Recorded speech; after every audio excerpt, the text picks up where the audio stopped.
Chennai Silks. Hello friends, இந்தியாவுக்கும் அமெரிக்காவுக்கும் இடையே நடந்த வர்த்தக ஒப்பந்தத்தை பார்த்து பக்கத்து வீட்டுக்காரர்களான பாகிஸ்தானிகள் தங்க நாட்டு தலைவர்களை நக்கல் அடிச்சே துவம்சம் செஞ்சுட்டு வர்றாங்க. இந்தியாவுக்கான வரி விகிதத்தை 18% குறைச்சிருக்காரு ட்ரம்ப். இதை கேட்டதுமே நம் பக்கத்து நாட்டு மக்கள் பாகிஸ்தானியர்கள் பொங்கி எழுந்து விட்டார்கள்.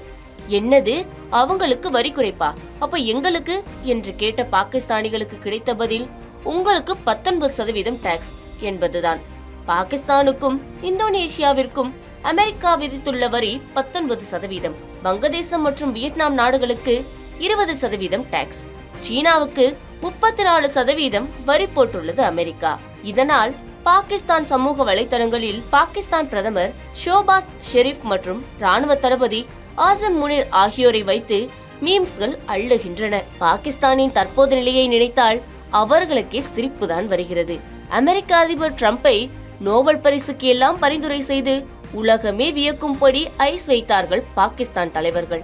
ஆனால் கடைசியில் ட்ரம்போ இந்தியாவிற்கு ரெட் கார்பெட் விரித்து 18% வரியை குறைத்து விட்டார். இதை பார்த்து பாகிஸ்தான் நெட்டிசன்கள், நாங்க என்னவோ நோபல் பரிசு வரைக்கும் பிளான் பண்ணோம், ஆனா எங்களுக்கு கிடைச்சதோ வெறும் எக்ஸ்ட்ரா டாக்ஸ் தான் என தங்கள் தலையில் தாங்களை மண்ணை வாரி போட்டுக் கொள்ளும் வகையில் மீம்ஸை போடுகிறார்கள். சமூக வலைதளங்களில் வைரலாகும் ஒரு குறிப்பிட்ட மீம் தான் இப்போது அந்த நாட்டில் ஹைலைட். இந்திய பிரதமர் மோடியும் ட்ரம்பும் சிரித்து பேசி டீல் முடிக்கும் போது பாகிஸ்தானின் ராணுவ தளபதி அசீம் முனீர் ஒரு மரப்பெட்டியை தூக்கி கொண்டு பரிதாபமாக நிற்பது போல் சித்தரிக்கப்பட்டுள்ளது. அந்த பெட்டிக்குள் டாலர்கள் இருக்கும் என்று அவர் எதிர்பார்த்தார். ஆனால் உள்ளே இருப்பதோ வெறும் கற்கள் தான் என்று பாகிஸ்தானிகளே அவரை வச்சு செய்து வருகிறார்கள். கையில காசு இல்ல, வாயில தோசை மட்டும்தான் என்பது போல இருக்கிறது இவர்களின் நிலைமை. ஜாவேத் ஹசன் என்ற பாகிஸ்தான் சோசியல் மீடியா யூசர் ஒருவர் ஒரு நச் கேள்வியை கேட்டுள்ளார். இந்தியா ஒன்றும் ட்ரம்பை நோபல் பரிசுக்கு பரிந்துரை செய்யவில்லை, ஆனால் அவர்களுக்கு நல்ல டீல் கிடைத்துள்ளது. நாம் என்னவெல்லாம் ஐஸ் வைத்தோம், நமக்கு கிடைத்தது என்னவோ கூடுதல் வரி மட்டும்தான். இன்னொரு யூசர் ஒரு படி மேலே போய், இந்தியாவிடம் உலகிற்கு தர நிறைய பொருட்கள் உள்ளன, நம்மிடம் என்ன இருக்கிறது, உயர்தரமான பொருட்கள் தயாரிப்பில் இந்தியா முன்னேறிவிட்டது, நாம் இன்னும் எதையும் உருப்படியாக தயாரிக்கவில்லை என தன் நாட்டு நிலையை சுய பரிசோதனை செய்திருக்கிறார். ஆசிய நாடுகளின் ஏற்றுமதி வரி விகிதத்தை பார்த்தாலே பாகிஸ்தானின் பிபி எகிறுகிறது. மலேசியா, தாய்லாந்து, ஏன் பாகிஸ்தான் கூட 19% வரியை சுமக்க வேண்டும். வங்கதேசம் மற்றும் வியட்நாம் நாடுகளுக்கு 20% வரி, ஆனால் இந்தியாவுக்கு மட்டும் 18%. நாங்க என்ன பாவம் பண்ணோம் என்று கேட்கும் பாகிஸ்தானுக்கு முதலில் உருப்படியாக எதையாவது உற்பத்தி செய்யுங்கள் என்று சொந்த நாட்டு மக்களே கமெண்ட் செக்ஷனில் அட்வைஸ் மழை பொழிகிறார்கள். இந்த ஒப்பந்தத்தின் மூலம் இந்தியாவின் டெக்ஸ்டைல்ஸ், கெமிக்கல் மற்றும் தோல் பொருட்கள் அமெரிக்க சந்தையில் அதிகமாக கால் பதிக்க போகின்றன. இதை பார்த்து பாகிஸ்தானின் ஏற்றுமதியாளர்கள் இப்போது கவலையில் ஆழ்ந்துள்ளார்கள்.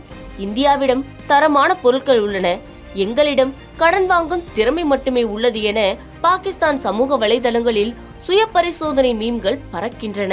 இந்தியாவின் இந்த பொருளாதார சிக்ஸர் பாகிஸ்தானின் விக்கெட்டை காலி செய்துவிட்டது என்றே சொல்லலாம்.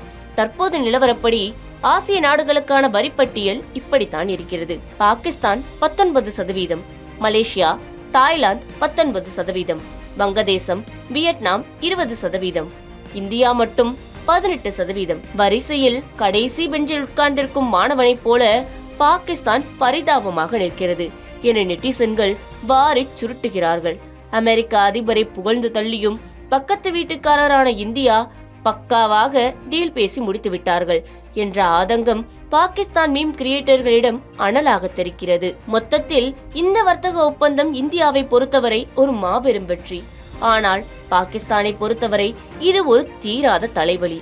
பக்கத்து வீட்டுக்காரன் புது கார் வாங்கினால் அழுபவர்களைப் போல பாகிஸ்தான் இப்போதும் புலம்பிக் கொண்டிருக்கிறது. அதே நேரம் இந்திய விவசாயிகள் நலன் அடகு வைக்கப்பட்டுள்ளதாக ராகுல் காந்தியும் குற்றம் சாட்டியுள்ளார். அதை மத்திய அமைச்சர் பியூஷ் கோயல் மறுத்துள்ளார். அடுத்து என்ன நடக்கிறது என்று பார்க்கலாம். Subscribe to One India and never miss an update.